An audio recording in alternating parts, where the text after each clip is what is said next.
This is how to measure with a protractor. First of all, look at the protractor that you have.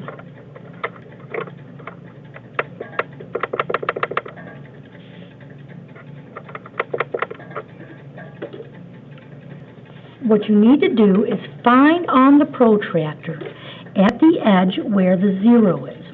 Notice that this protractor starts my 0 on the bottom, so I will be lining it up on the bottom center when I line it up. This particular protractor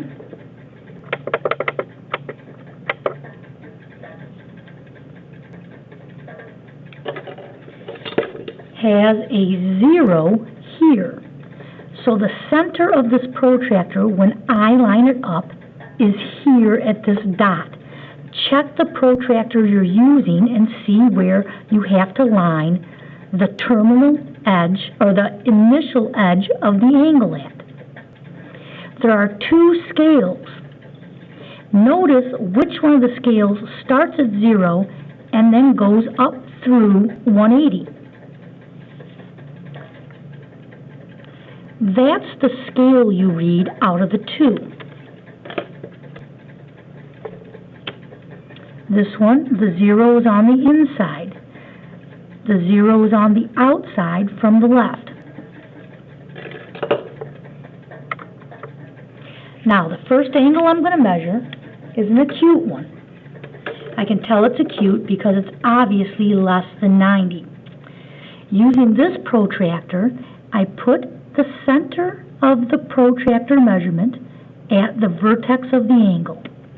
I line one ray up with the 0. I call that my initial ray.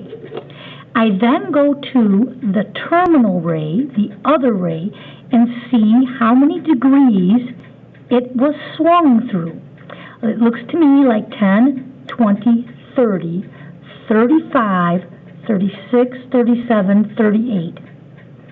This angle on the inside is a 38-degree angle. Using this protractor, again, I line up the center of my protractor with the vertex of the angle. I line up the line that goes to the 0, my initial ray at 0, and I see how far the angle has swung. 10, 20, 30, 35, 36, 37, 38.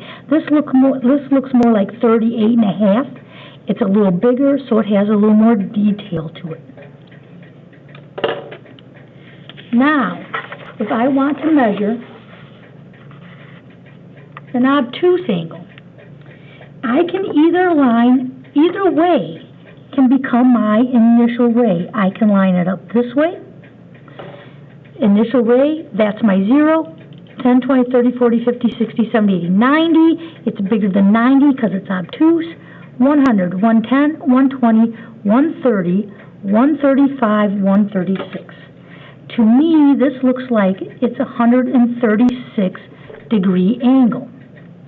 Now, since I measured in this direction, it's a negative 136. If I put my protractor this way, 0 is now on the inside. I read my inside, 136. Let me get it lined up in the 0 there. 136, but since I read it counterclockwise, it's a positive 136 degrees. Either way, the angle measured in here is 136 degrees. I don't have it on an XY axis. I'm not worried about the actual direction. I'm worried about the magnitude of the angle, so 136 is the answer, 136 degrees.